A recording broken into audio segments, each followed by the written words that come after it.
I'm Jane Altschuler. We're in New York City on September 18th, 2006. I'm conducting an interview with Lucy Jarvis. This is a joint interview for New York Women in Film and the Television Academy.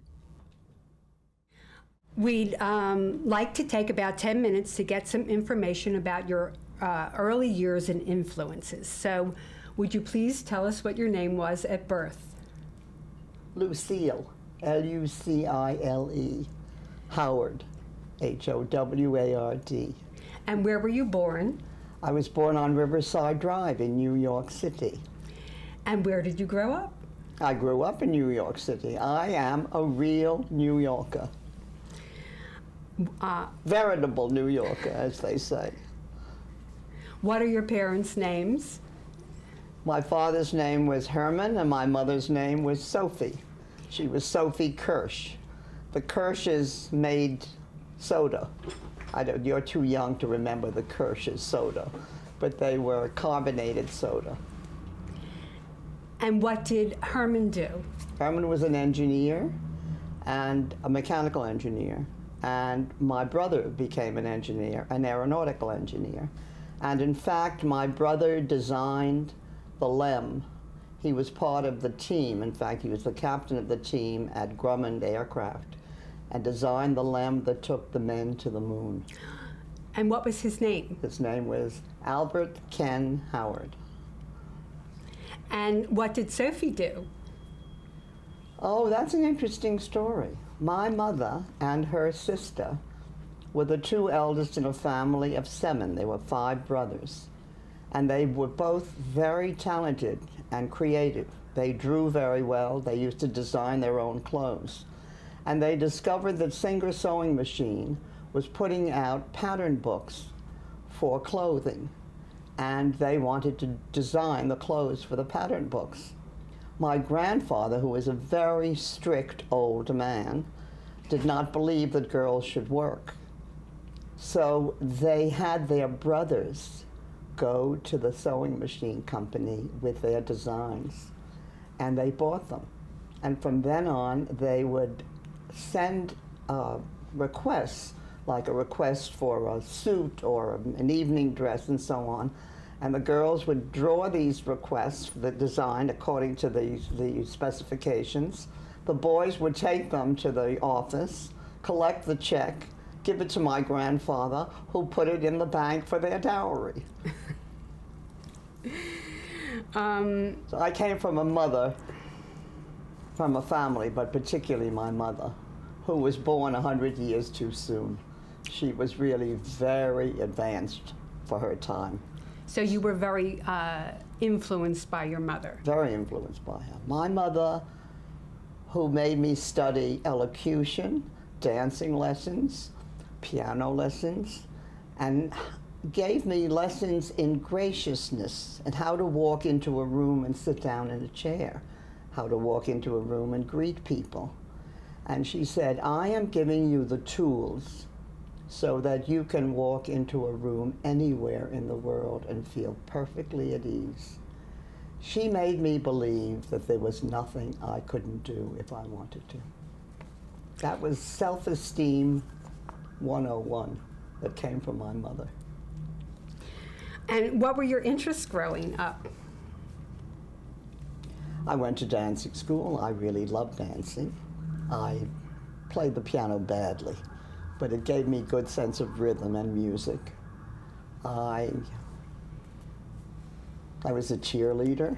I played basketball. I was on the Cornell Crew, as a matter of fact. And I started the riding academy at Cornell. We borrowed the horses from the men's polo team. And it was the first time women were riding. And interestingly enough, my daughter became very much involved with horses, and my granddaughter, they moved to Hawaii. They lived in Hawaii. My granddaughter won the first prize for junior horsemanship in the state of Hawaii, and is until today raising horses. And when I took her up to Cornell with the idea that she might go to school there, she was only interested because they had this incredible stables. And I took her to the stables, and she said, you know, my grandmother, Nana, started the horse program at Cornell. And this woman said, really? Well, I'll check it and see it. And she went to the books and looked it up, and sure enough, there was Lucy Howard, class of 38, who started the riding academy at Cornell. So let's just roll back a little bit, because I was just wondering if you knew what you wanted to be when you grew up, when you were still in high school, and where did you go to high school?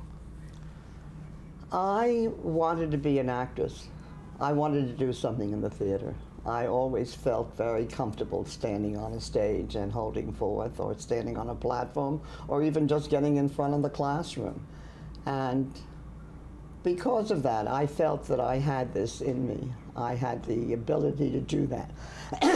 As it happened, although I did do a lot of acting when I was a young girl, and at Cornell I was spent all my waking hours or sleeping hours at the dramatic club and in the theater. It was not what I really pursued. What I pursued at Cornell was the College of, what used to be called the College of Home Economics. It's now called Human Ecology. And home economics offered wonderful opportunities for girls.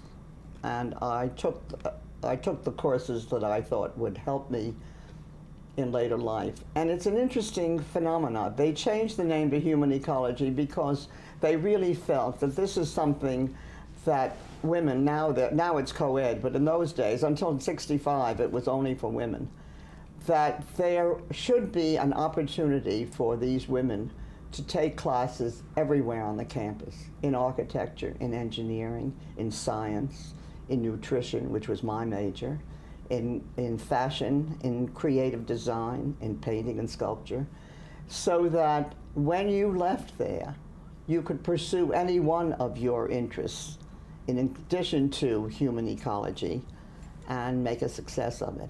And that's exactly what's happened. I really, because of what I did at Cornell, and because of the kind of training I was afforded there, I went into, I broadened my scope, as you will learn as we talk. So you had a wonderful education at Cornell. What was your first job out of Cornell? My first job, because I was a foods and nutrition major, was at the Cornell Medical School, which is New York Hospital and is now known as the Sandy Weill Cornell Medical School. I was a dietitian, and I really didn't like being in a hospital setting. So they allowed me to run the residence dining room for resident doctors. And that was very special. I mean, all the best-looking doctors were residents at New York Hospital. But I laid the law down even there. I said, I will only do this if you allow me to give a class in nutrition once a week to all the residents. They would have to take a 1-hour class in nutrition. Doctors in those days never studied foods and nutrition. In fact, I'm not even sure that they do to any extent today. I mean, doctors believe that that's not within their ken, and I always believed that nutrition was very much a part of the health of the body. And so that was the law I laid down, and every one of those residents took my 1-hour class once a week. Each one of them had to fulfill that class once a week. And where did you go? What was your next job after Cornell? Then one of those doctors recommended me to McCall's Magazine. They were looking for a food editor, and I applied, and I never thought I would get it, and I was hired on the spot. And they whispered in my ear, please do not say to anybody on the staff what we are offering you as your opening salary. And I said, well, what is my opening salary? And they said, $45 a week. My dear, that was more than anybody else on the editorial staff were getting. It didn't last very long. I mean, we all improved. But the good thing about taking that job is two things. One, they allowed me to go to Columbia and get a master's degree in foods.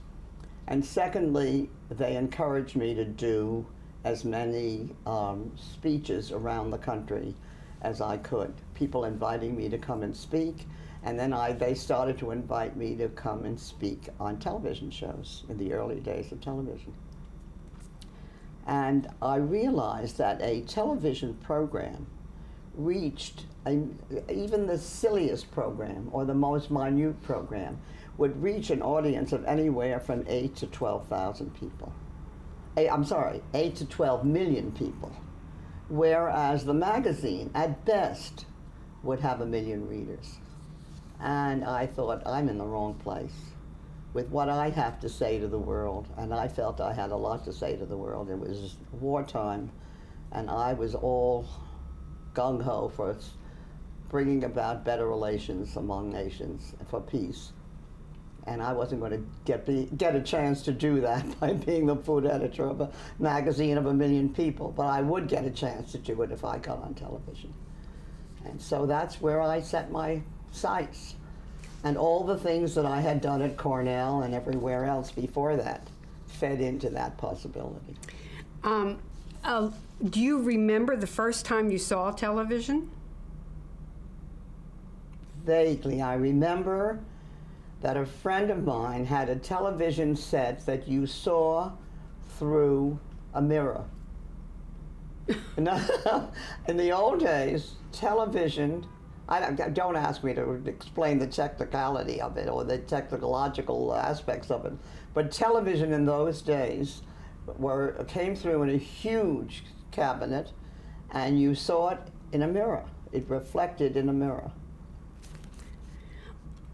So do you happen to remember the first time you appeared on TV and what that felt like for you?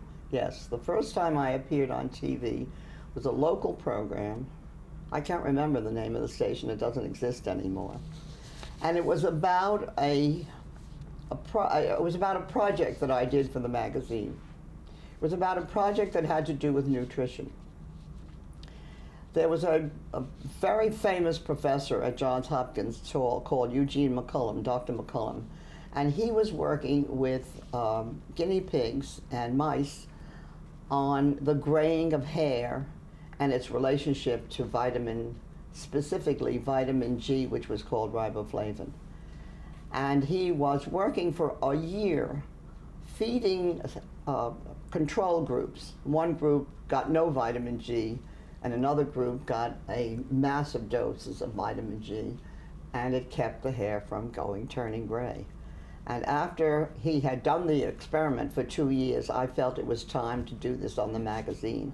And so we showed his whole array of subjects during those 2 years, and pictures of which we took for 2 years of the white mice and of the guinea pigs. And it was overwhelming. I mean, it just knocked the numbers off the charts. We not only sold 2 million magazines, but we kept getting offers for more and more. The reprinted was 3 times. It was the biggest thing that ever happened at McCall's magazine. And we got thousands of letters, and people would send pieces of hair in and say, a lock of hair, and say, is this the kind of hair that we can save by taking vitamin G and so on? But it was fascinating. And I was invited to do that story on television, and they got enormous responses on it. And it was very exciting. So while you were at McCall's, you dreamed up an idea for a television show. So please describe the show, and then did you pursue it, and why not? I didn't pursue it, and one of the reasons was that a man named David Susskind came along, and I had known David for many years, and he was the genius of television in those days. And he had an organization that was encouraging women to go into television. There weren't any women producers in those days, but David hired me. Most of the women were either researchers or ideas people or read scripts. And David hired me and asked me to watch television and give him a critique of what I saw on the air, the kind of thing that I thought would be better to do. As a result of that, he started a program called The Open End, and he used to do that on Sunday nights. And one day I watched a program that was called The Women. It was the first time a show had been done on television about women. And it was done on CBS, and the executive producer was a man named Irving Gitlin. And the amazing thing about this ridiculous program was that the man was a producer, the writer was a man, the researchers were men, the director was a man, the lighting guy, the cameraman, everybody connected with that program was a man, and they were holding forth about women. And so the result of that, I think, was ridiculous. And David said to me, write me a really good essay about that. And I wrote 5 pages.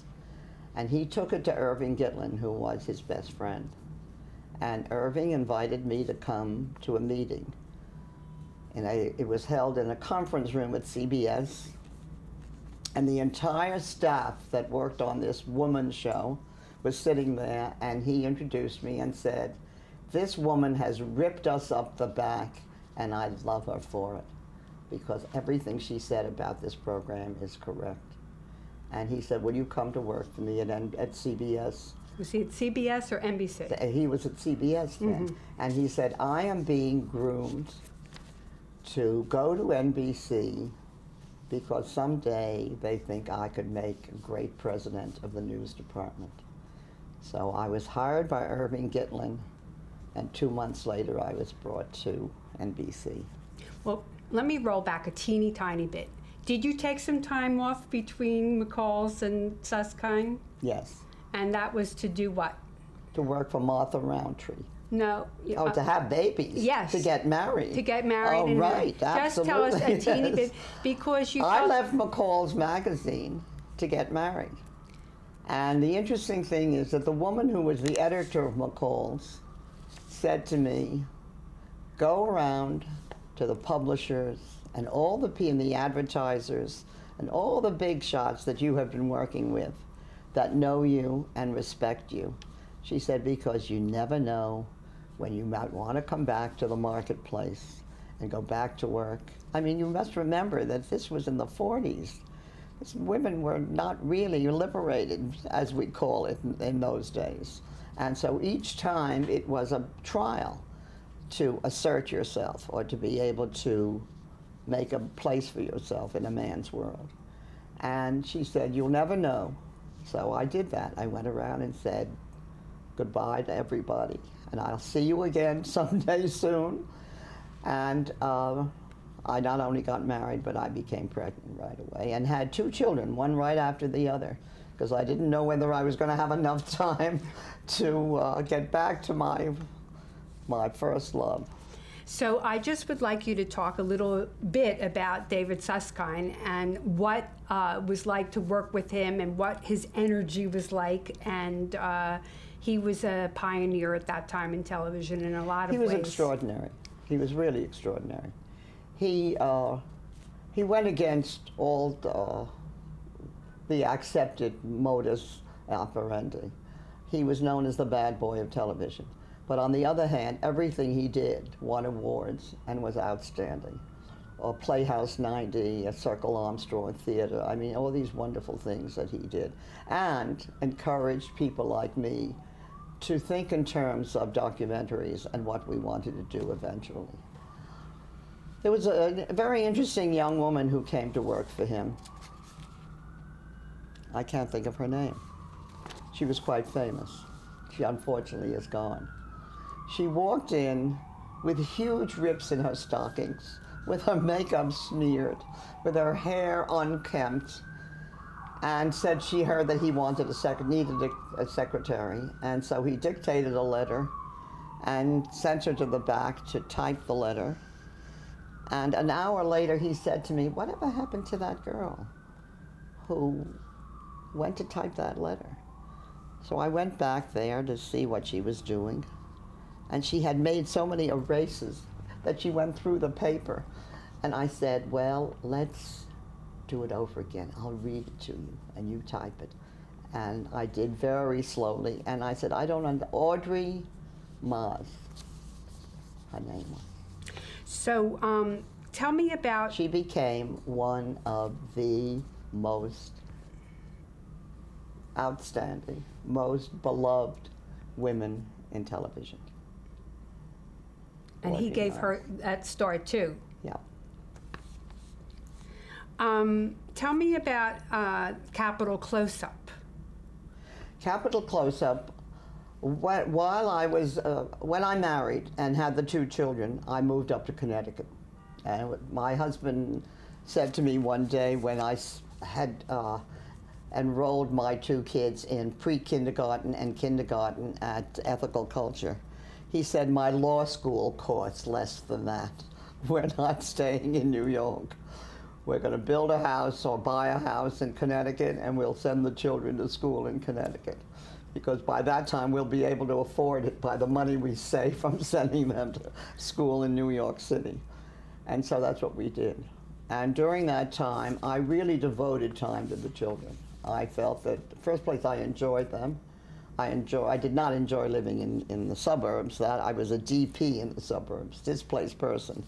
But it was wonderful to have the children, and my husband was very happy. He was a Russian, and he dreamed of the days when he came from the small city and grew flowers and fruit and vegetables in his gardens, and so we did that in Connecticut. And his name was? Serge. Serge. Jarvis.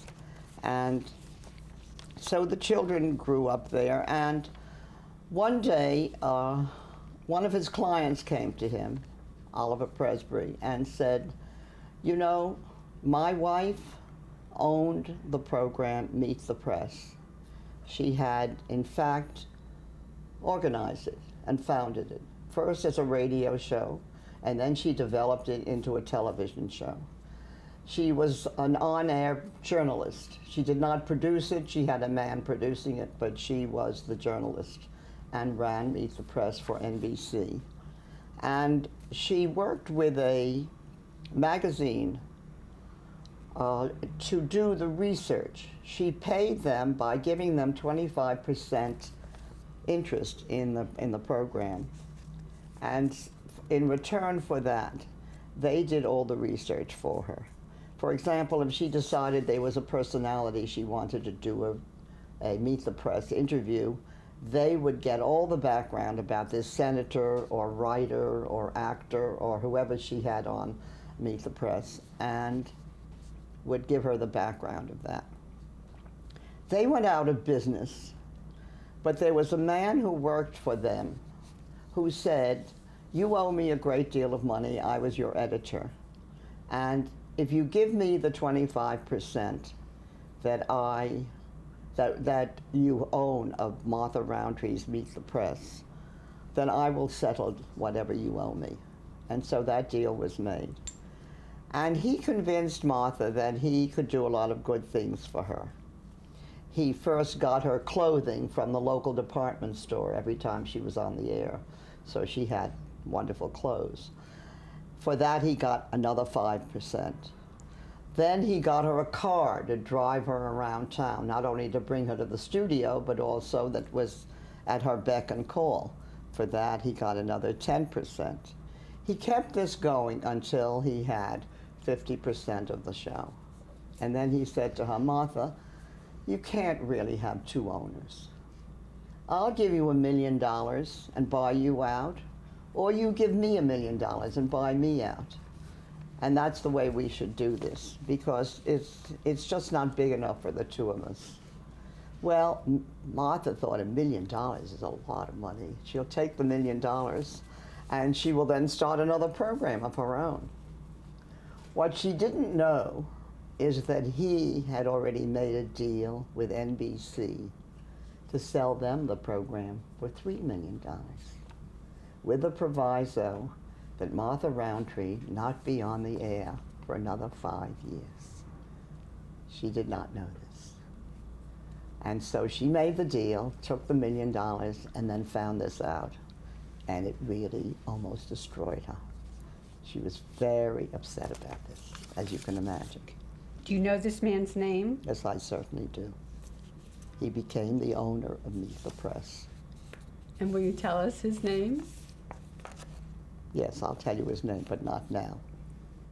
In 1960, you were named full producer at NBC. Were there other women in your position at that time? No, there were no other women. No other women producers in the networks. And just before we get on to some really exciting shows that you did, who did you work with at NBC at that time? Well, Earl Gitlin was still there. He was head of that whole unit. And Arthur was left to go to Columbia. Fred Freed was another producer. We were very close friends. In fact, the night that Fred died, when somebody called NBC, I was editing a film. It was midnight, and they called me, and I was the one who took care of all the details. Ann Black worked for me. She went on to ABC after that. I gave her her first job in television. She had been working for the Rockefellers, and she turned her job over to a girl named Nancy, who became Nancy Kissinger. She met Kissinger, who was also working for the Rockefellers at that time. And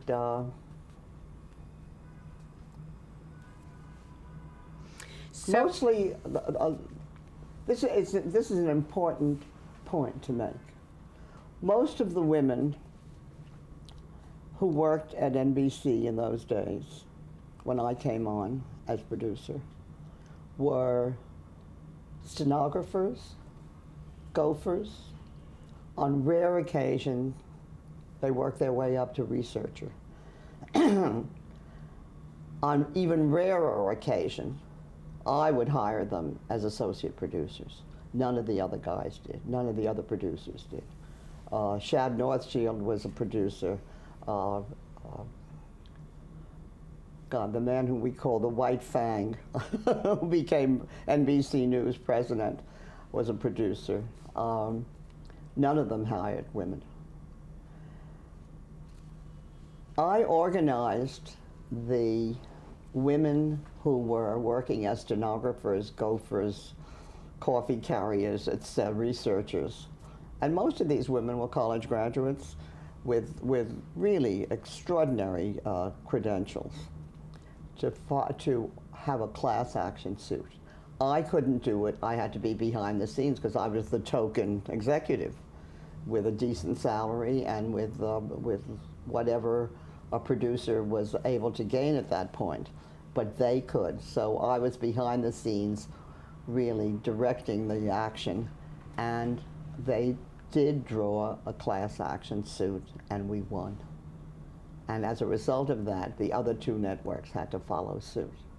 Now, the second thing I did at the same time was that I insisted I wanted, when I did the program in China, which was a very involved and advanced project, and I needed, and even before that, even during some of the times when we did filming for Nation's Future, and we needed a double crew for editing, there was a girl who I wanted to have edit for me, a woman named Kathy Fields. Kathy Fields was working as an ERA, an editing room assistant, which meant she swept the floor. She also did not belong to the union. The union did not have women editors or in the editing union. And so when I did China, I said I want Kathy Field to be the second, on the second team, the chief editor of the second team. They said, you can't have Kathy Field. She's not in the union. I said, then you get her into the union. Otherwise, I'm not doing that film.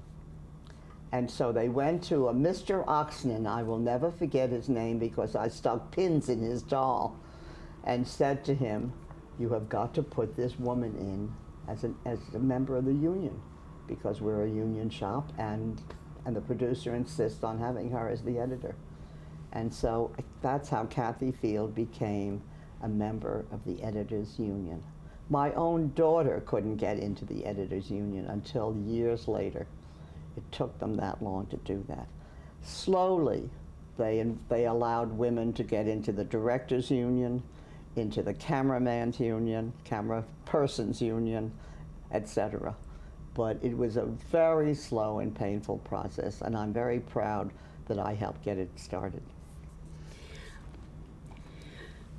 How did NBC's 1962 The Kremlin come about? Oh, well, that trip that I took with Kennedy to Paris and Vienna and London, well, when we got to Vienna, he set up a breakfast meeting the first day he was there with Khrushchev, and they were going to speak about politics or whatever they were getting together. But he said, before the meeting starts, I want to introduce you to a young lady. And he called me in. Pierre brought me to the meeting, and I was introduced to Khrushchev. And Kennedy said to him, this lady wants to do a film about the Kremlin. She's already done very interesting films. He didn't say what, because I hadn't done anything yet of importance. I had done The Nation's Future. And he said, part of what we should present to America is who is Russia. She wants to show your history, your culture, your artwork. And Khrushchev, who spoke only Russian, said, "Почему нет?" which means why not? So I broke out my really wonderful 3 months study of Russian, and he looked at me and laughed, and he said to me in Russian, "Your grammar is very bad." And my answer to him was, "I understand, your grammar is just as bad." So we became instant friends. And he said, "We will be in touch." And so after that meeting, when we got back to the United States, I kept writing letters. I had been writing letters for years. They never answered letters. But one day, on June something, 10th or something like that, the man who was then the NBC correspondent in Moscow, each network was allowed one person. Everybody on the staff had to be Russian, but they were allowed one journalist that was the head of the bureau. And he got a call, and he called Julian Goodman at NBC and said, "Listen, Lucy Jarvis is coming to Moscow on June 23rd. So Julian Goodman said, "I don't understand. How did you know that?" And he said, "Well, I got a call from the Kremlin, and they said, what airline and what time is Mrs. Jarvis arriving on June 23rd to Moscow to work on her film on the Kremlin?" And the reason I remember the date is because it's my birthday. And so on June 23rd, with 2 weeks' notice, I took off for Moscow with the blessings of Irv Gitlin, who had to let me off from The Nation's Future. And he said, "This is the way." He said, "You could, if you don't get it," he said, "if something happens, you can always say, well, you really wanted to do a program for The Nation's Future. And so that you won't have egg on your face," which was very important because I was still the only woman. And I have to tell you, there were 19 producers in New York, Chicago, Washington, California for NBC, and they were not very happy about me.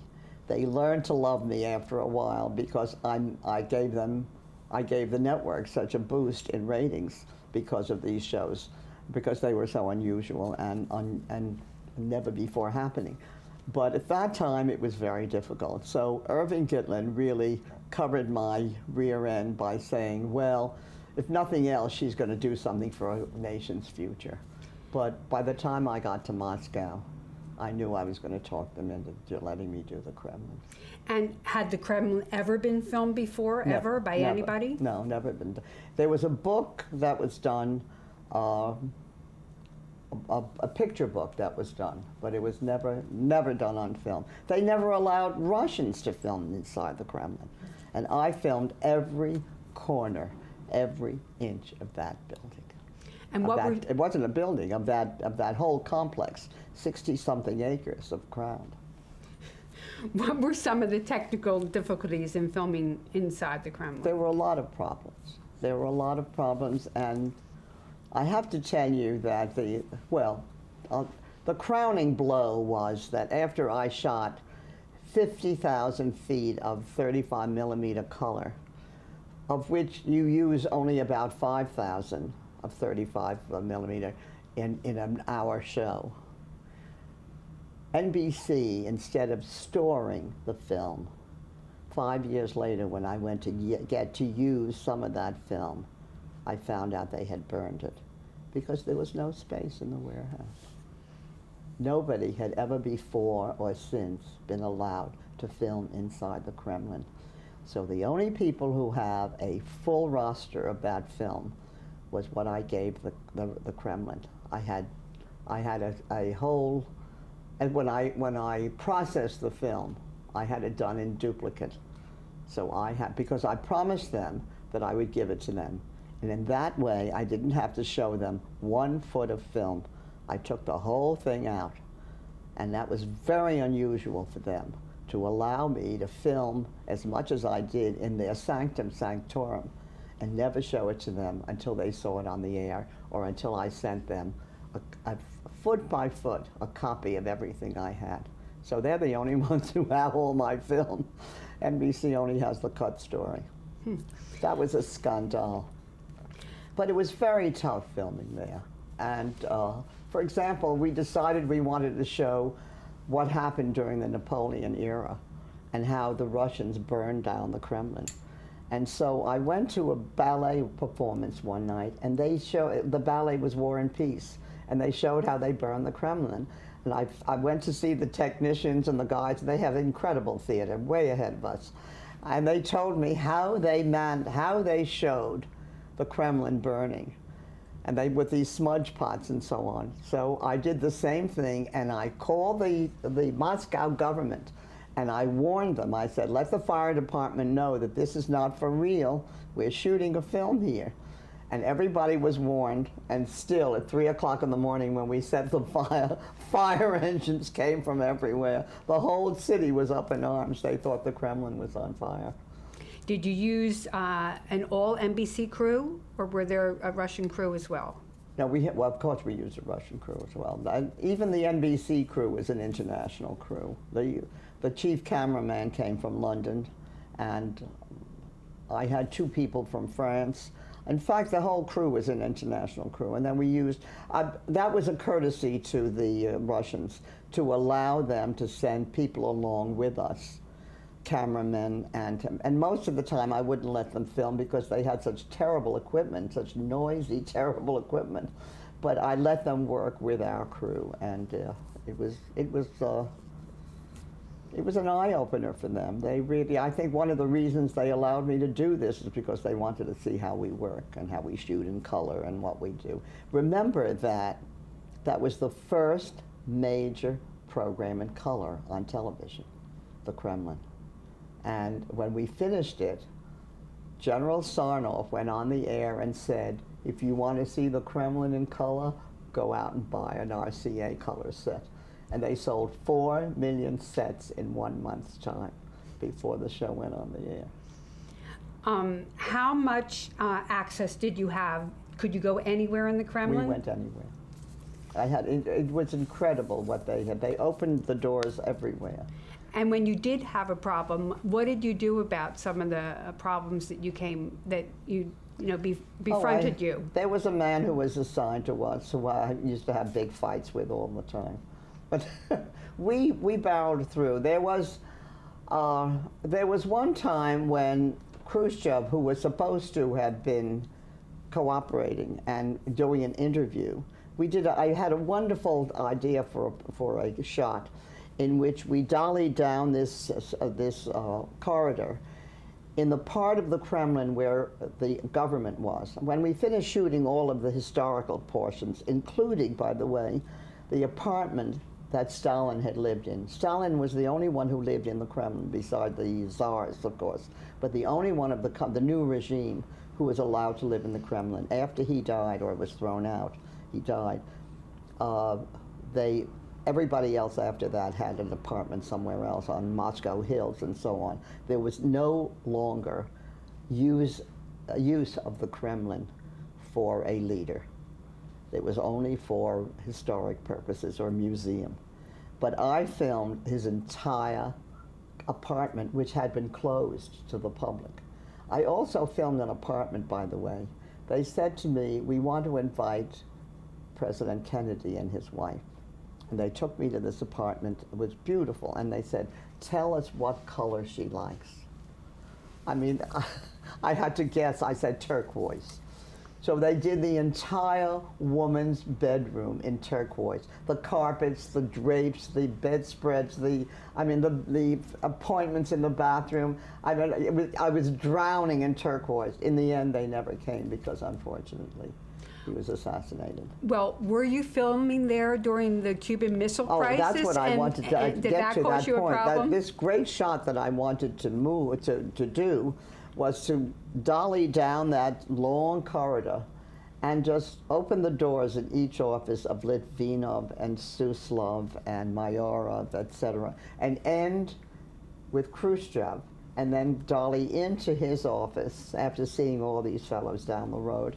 This was in the Kremlin office area, and which was verboten. If you tried to walk across the Kremlin promenade to that building, the whistles blew once. The second time, there were no whistles. There were just shotguns. So nobody was allowed in that area. And we were allowed to come in there with our crew. And so I was going to end up with Khrushchev and go in and do the interview with him. And then he told us that he was not going to do the interview. And the way he explained it to me was, we had lots of conversations. He said, look, if you make a special point of my doing an interview, and this is my time in the Kremlin, that will date this film. But if you just make it general, all of us were here, but others come after us, then that film will be timeless and ageless. You'll be able to use it forever. So don't date it by having an interview with me, which was a very clever thing. Maybe somebody else gave him that idea. His son-in-law, for example, who was the chief editor of Izvestia, the newspaper. But it made sense. However, I was very upset when they were, you see, we were allowed to come in at night. We couldn't come during the day because they were working during the day, and there were a lot of secret operations going on. So at 6 o'clock, at 5 o'clock, they would leave.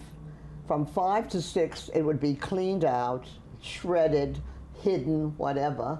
At 6 o'clock, we were allowed to come in with our trucks and our generators and our crew and film inside that part of the Kremlin. It was Lenin's apartment. It was the offices of all these important people. It was the Presidium where they sat and had their meetings, etc.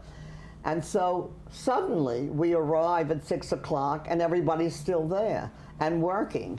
And the lights are on, and they're cursing us because we're laying our cables all over the floors, and we're filming everywhere and tripping over them, and they're tripping. Later I learned that Khrushchev said to them, let her finish, let her finish. But I didn't know what was going on because there was no radio or television that you turned on and got the local news or got the international news. There just wasn't such a thing in those days. The second, and this was during the Halloween period. The second day, I got a call from Foy Kohler, who was the American ambassador, who invited me to lunch. That morning, he said, "Can you come to lunch today?" And we always accepted a lunch date because the food was so terrible in those days. We lived on caviar, which was not so terrible, but everything else was inedible. And so I said, of course, I'd love to come to lunch. And I came down to the embassy at 1 o'clock for lunch and was served a fabulous lunch, but there was only one other person in the room, which was very unusual. I thought he was having a luncheon party, which they did very often, visiting firemen and so on. There was one guy with a little rosette in his lapel, so we knew who he was, and the ambassador and me, and he said, well, tell me how things are going. And I said, oh, everything is fine, except I said, well, they're supposed to go home at 5 o'clock. And we come in at 6 o'clock. And now, for the last couple of days, they're not going home. And it's a pain in the neck because, they stumble over my cables and Khrushchev won't do the interview that he promised to do. And I don't know what's going on there. And he said, well, Kennedy and Khrushchev are having an argument. I said, they're having an argument. He said, yes, but as long as they didn't throw you out, how much work do you have to do? I said, well, another 3 days we'll be finished. We're at the end now. We've really reached the end. We've been filming since June. And everything is wrapping up in the government offices. And I was going to finish with Khrushchev's interview. He said, never mind, you know, and I told him what Khrushchev said, and he said, never mind, he's right, you don't need to date this film. And just finish your work and pack up and go home. So I said, thank you very much for lunch. I walk out. On my way out, I passed the cable office. And I stopped into the office and I sent a cable to Pierre Salinger. I said, I just heard from Foy Kohler that the president is having an argument with Khrushchev. Couldn't he wait until I'm finished in 3 days? He's lousing up my film. And I fired that off. 3 days later, we have a big party, a going away, a hoopla, everybody kissing everybody goodbye. We wrap up the film, we fly to Paris. I arrive in Paris and hear that I had been inside the Kremlin during the Cuban Missile Crisis. And the reason for their not going home at night is because they were deciding whether to start World War III or not. And I sent that cable to Pierre, and I thought, my God, what have I done?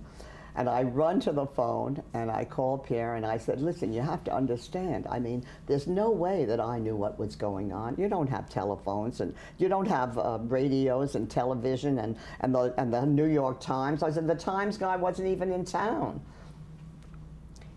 He said, never mind. The president said, when I hear from you, and you're out of there, to tell you to get your ass down here as quickly as possible, and he will discuss this whole thing with you when he sees you. So you can imagine how I felt. I sent everybody off to New York, and I get into a plane and I go to Washington, and I arrive in Washington, and I come to Pierre's office. He said, don't come in here.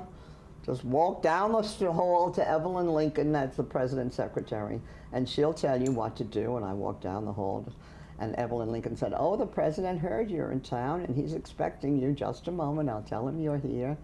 And she announces me, and I walk in talking as fast as I can. Mr. President, you don't understand. I mean, I had no way of knowing. I would never have said such a stupid, and on and on and on. And he said, I saw that cable, and I've been checking up.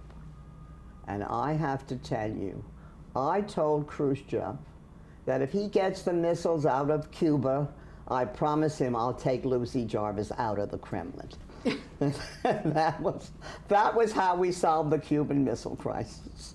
He took the missiles out of Cuba, and I left Moscow and the Kremlin intact. So, on to the next thing. well, I just wanted to say one thing. How long, when the show actually was aired, what was the reaction to it? Oh, it's incredible. It was one of the few things that had been on the air 3 times. I mean, there was not only did I think it was Xerox who no, it was that huge manufacturer of farm equipment, etc. That Xerox was one of the 3Ms? 3Ms? No, it wasn't 3Ms. American Harvester? Yeah, American. And Xerox were the double, and then Xerox bought it the second time and the third time and ran it again. In a period of 1 year, it was on. It would never had happened before. In a period of 1 year, it had been on 3 times. They had an enormous ratings on it, and thousands of letters. More the next time around. There were more for the next show. I'll tell you about that soon. But there were thousands of letters about the Kremlin. And normally on a show, we get 15, 20, 25% of feedback, you know, beefing about why did you do that, and why did you do this, and what kind of a show is this, and when you propaganda, and so on. In the case of the Kremlin, it was less than 15%. We were very surprised. And just for the record, your writer on the show, who you worked with? George Vikas, yes. He was the writer on the show. And the on-air was, after you cut the show, who was your... There was no personality on it. It was all mise en scene. Right. It was mise en Right. scene. And then your next coup was the Louvre, the Golden Prison. The Golden Prison. So how did that come about? I wanted to do a film on the Louvre for the same reason I did the film on the Kremlin. It was to show not brushstrokes or, paintings that were acquired or, what was in the museum, but what was the way of life, the style of a whole nation. Because like the Kremlin, the Louvre Museum was a reflection of the rulers of France. It had been the home of rulers of France forever. I mean, all the kings and Napoleon, etc. And so I decided I should do a film about this. Well, they had never allowed cameras inside the Louvre. It just was not something that they were afraid of lights, they were afraid of the reaction, and they were just very stuffy about it. And there were 16 different departments, and each department had to okay allowing the Louvre to be filmed. And so I had to go to each one of these fellows and convince them that they should allow this to happen. And the way I did that was to say, well, if you have a film about the Louvre and you allow me to film your department, then when people want to come here, we'll tell them to see. They didn't want to open the Louvre to the public. They thought the Louvre should never be open to the public. It should only be for experts, for professors and specialists who come and do study, and do comparative analysis about what's happening at the Louvre or at other parts of the world, other artists and so on. They did not want to open it to the public. So I gave them the excuse they could have a film and they wouldn't have to open it to work, but that was nonsense. I mean, the Louvre is one of the great attractions of France, and now it's probably even greater since IMP did, after we were there, long after we were there, he came and did other works. But we found things that they didn't know they had. We found the moat around the edge of the Louvre that had been buried and covered over for generations. We found works on the roof of the Louvre that nobody had ever seen because nobody filmed it, and you couldn't go up there. There's no elevator or trespassing, passage to get to the roof. And yet on the roof itself, there is a museum of incredible sculptures and figures. So we discovered things in the Louvre that nobody even knew were there until we filmed them. The woman who was the curator of the Louvre became my friend, Madame Ur. And at first she was very jealous because they never allowed her to bring cameras in. And she did a program for a local television staff, for RTF France, Radio Television Française, and she was never allowed to bring cameras throughout. They were only allowed her to do an interview in her office, so she would bring maybe one or two paintings and show them and have a discussion about them, but she was never allowed to do an entire film. So it was really extraordinary that I got the permission to do that, but it was Andre Malraux who allowed it. In 1976, you began producing ABC specials for Barbara Walters. How did that come about? Well, after I did China, and the way I got to China was with the help of Audrey Topping, whose husband, Seymour Topping, was the managing editor of the New York Times. Her father was the first Western ambassador to the People's Republic of China, Chester Ronning, and he was the Canadian ambassador to China. And because he had been there before, and because he was born in China of people who were missionaries, he was very persona grata with Zhou Enlai. And when I applied, and I'll make the long story short, when I applied, he sent word to Zhou Enlai that he felt that I would be the perfect person to trust to do the first program. It was the first time Westerners had been allowed into China with cameras to do a film about the new republic. and we were enormously successful there. But following that, it got very quiet. I was doing other programming of medical shows, and I did a thing with Barbara Walters. We wanted the daytime show, the daytime programmer, who was a woman, vice president of daytime programming, asked me if I would dream up something to do with Barbara Walters because they needed to improve the ratings of daytime. They really wanted it. She said, you know, the three gals, we're the three women in the network, we three should get together and do something together.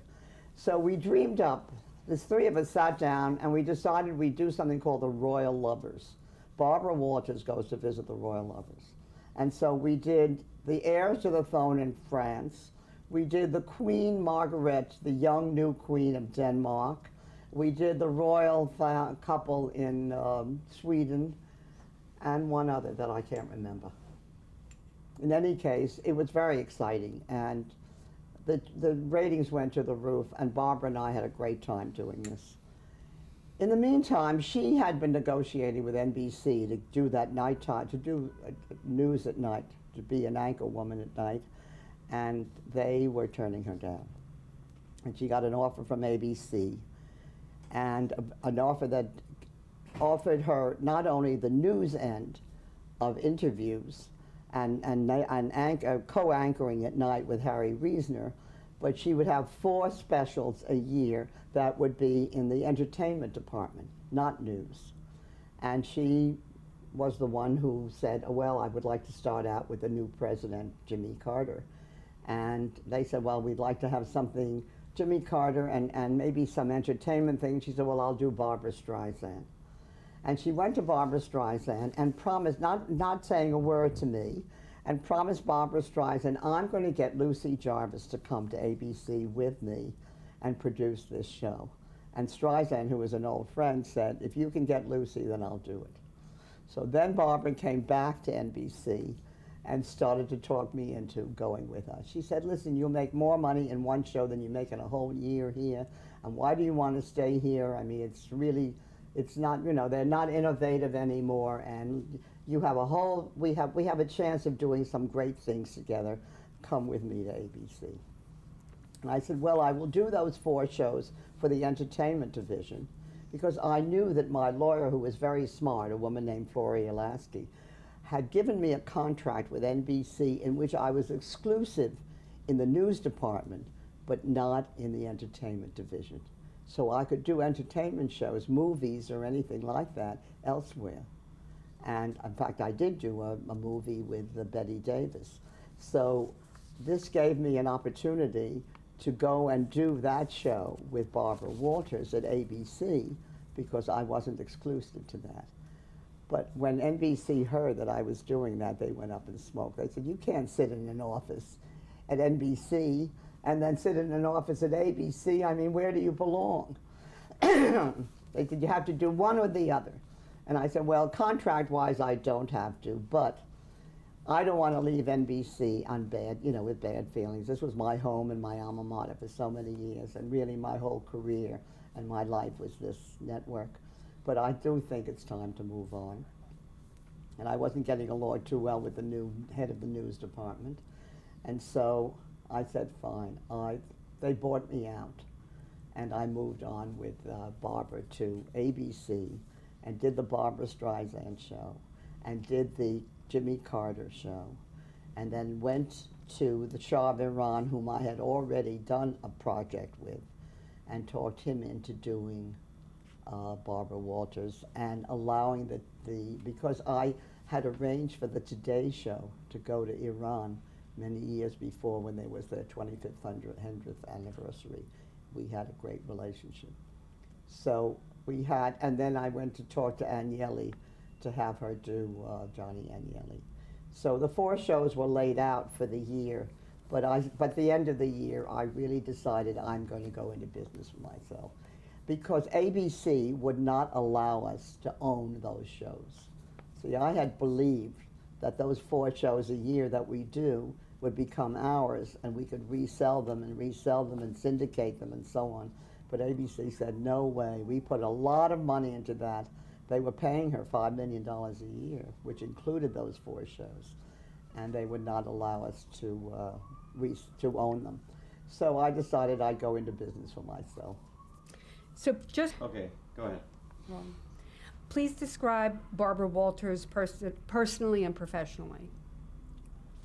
Oh my God, that would take about another 2 hours, and I don't think we have that much time.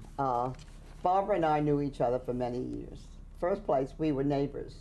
She lived exactly in the same building across the hall from me, although we had separate entrances because the building is made in such a way that there are 2 elevators, north and south.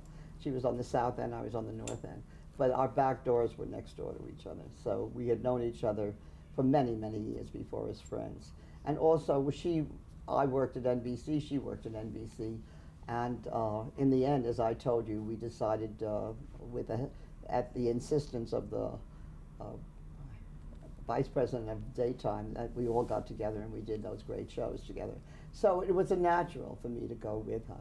She's tough, she's difficult, so am I. She said to me one day, the problem is with you is that you're used to being the boss and so am I. And that was true. When you work with documentaries, you don't work with personalities. You work with personality, you work with a subject, and the personalities fit into the subject. When you're working with a personality and the subject fits into the personality, it's a different story. It's like working with actresses and actors and actresses. And it's quite different. It's a different technique. And you have to learn how to sublimate to that. And that's difficult for me to do. I'm a control freak. And well, given the 2 of you working together and meshing your styles, how did you envision these specials? And did it work out the way you envisioned them? It did indeed. It did. We really that we knew each other very well, and we knew how to mesh, how to the synergy between the 2 of us, how it would work. And she was my star. When I, for example, did a film with her and Streisand was very, very difficult. I don't know whether you know about her. But when she sat in the editing room and she was doing a film at the same time with Chris Christopherson, I mean, every shot that emphasized Christopherson ended up on the cutting room floor because that same shot had a look of her that she preferred. And so it was always that, and it was the same way with the things that we did, the 2 Barbaras. I mean, I did the shots, when I edited this film, or oversaw the editing, my star was Barbara Walters. I wanted to make sure that she looked the best in the shot. I had a lot of trouble with Streisand, who insisted, well, I remember we shot that in a different way. And that was the problem through that whole thing. But it worked out in the end. So, in summing up, I'd like to ask you a few questions. You've been involved in a number of organizations over the years, and you've been very supportive to women, as we've talked about throughout. What do you think the impact of New York Women in Film and Television has been for women in the industry over the years? Oh, well, I think it was very important. Remember, I told you earlier that I found that some women in advertising were not at all supportive. On the contrary, and I found that obnoxious. Whereas women in film are very supportive of each other. It's a different thing. It's a sorority in which we all work together because we feel that each one that makes a success is a plus for us. And I think that not only through the years, I was the one, as I told you earlier, to open up the unions for the editing. But since then, women in film have campaigned for women camera persons and women directors, and it's all come about as a result of their efforts, and that's a very positive thing. We aren't all the way there yet. I mean, you still don't have women presidents of these major organizations, and when you do, that only lasts a short time, as with Sherry Lansing. But we're getting there. We've made enormous progress since. And can you sum up in your career, if you had to say one thing, what do you think that your proudest achievement was, just in one project? My proudest achievement was to let Americans know that there are other people in the world who are just as important as they are, and we must learn to live with each other in peace. And I'm just curious, did you ever think about living or working in Hollywood, or was that not something? No, never. The NBC was after me for years when I was head of so-called cultural programming and all the things that I did. They wanted me to go to the coast and head up an office there in documentary filmmaking. It's not my style. I'd go to the coast a lot, and I used to stay at the Beverly Hills, and everybody knew me there, and I knew them, and I worked out of the Burbank office very often. We used to do a lot of remote programming even for a nation's future. And sometimes if I was doing a show in Seattle, Washington, for example, I would work out of the office in Burbank. But the lifestyle in California is not my style. I'm a New Yorker. What are your current projects? My very current project, I mean, there are many but that I've done since the last one that I've told you about, but my most current project is something I'm very excited about. It's a Broadway musical, and it will be, that is, in another year and a half, I hope. I'm developing it, and it's very exciting. It's based on a true story, and the true story was brought to me by two young men, Gary Keyes and Steven Silverman, who are friends of the people who in the story.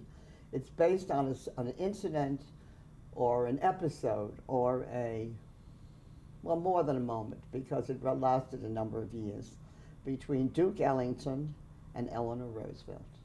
It's a very exciting story indeed. And it will feature Duke Ellington's music, and it will tell you a great deal about these two people that not many people know. And you mentioned that Sidney Gitlin was an important mentor Irving Gitlin. Irving Gitlin was an important mentor to you. Would you like to mention anybody else that you would consider really an important mentor? Oh my, if I do that, I will forget somebody, and I don't really want to do that. I mean, the heads of the networks, the heads of studios, the people that I worked with, directors and other producers and researchers. I mean, I've mentioned some of them already, Tom Priestley and Joanne Goldberg and Ann Black, and there are more, and I'm sorry that there isn't time to go into an hour-long list. But your mother's... But everybody who contributed in some way to the various, what we call Jarvis classics, which are now being distributed by the Monterey Company on the West Coast. Everybody who contributed made it work. Everybody who had something to say, and I listened to everybody, because I really believe that the success of a person is not that one person. The success of a person are the people that work with her or him and contribute and are encouraged to contribute. And you're as good as the group around you. How have television audiences changed throughout the years, and how have their tastes, the audience tastes changed? I don't think the audience changed. I think the networks have changed. You don't find documentaries, and you don't find cultural programming, and you don't find in-depth things anymore. I mean, they went to the magazine format and to sound bites.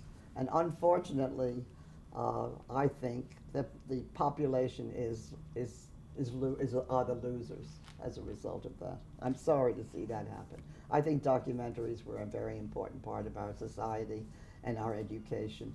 From the smallest, from the youngest, from the first grade on, through college, etc. I had too many wonderful responses from educators all through my career to not understand that that was very much a part of the education of America. And now it's missing. So what advice would you give to an aspiring young documentarian? Fight.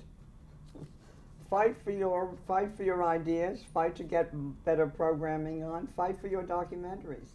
There are many more outlets now than there used to be. Don't be afraid to go to some local outlet. Don't be afraid to go to, you don't have, the networks are not running the world anymore. The outlets are fantastic, and now we're going to have that on internet and on the computer. I mean, think of the outlets there are. Don't stop doing what is really important to you. Do you consider yourself a pioneer? Yes, I was a pioneer. How can I not be at my age? And do you think the industry has changed for women? Do they have to pioneer as much now? I think after all I've said, if you ask me a question like that, I think that's very strange. Okay, moving right along. And how would you like to be remembered? How would I like to be remembered? By my granddaughter, Serena Jarvis, who I think is another Lucy Jarvis in the making. And overall, do you think that television has lived up to its potential, or do you think it has much further to go yet? That's a question you should have asked me an hour ago. I mean, I think that those wrap-up questions now are all redundant. I mean, if we haven't answered them by now, that's very sad. I think certainly television has a long way to go in whatever form it takes. It's going to take it's going to change just as it changed during my lifetime or during my period of work, from simple local stations and local film to this incredible international, global satellite viewing, to what is now happening technologically through the computer age and through chips. I mean, of course it has a lot. It has many years, many places to go, and they're going there faster than we imagined. Can you imagine what life was like 75 years ago as compared to today? That's the answer to your question. And I thank you very much. Thank you.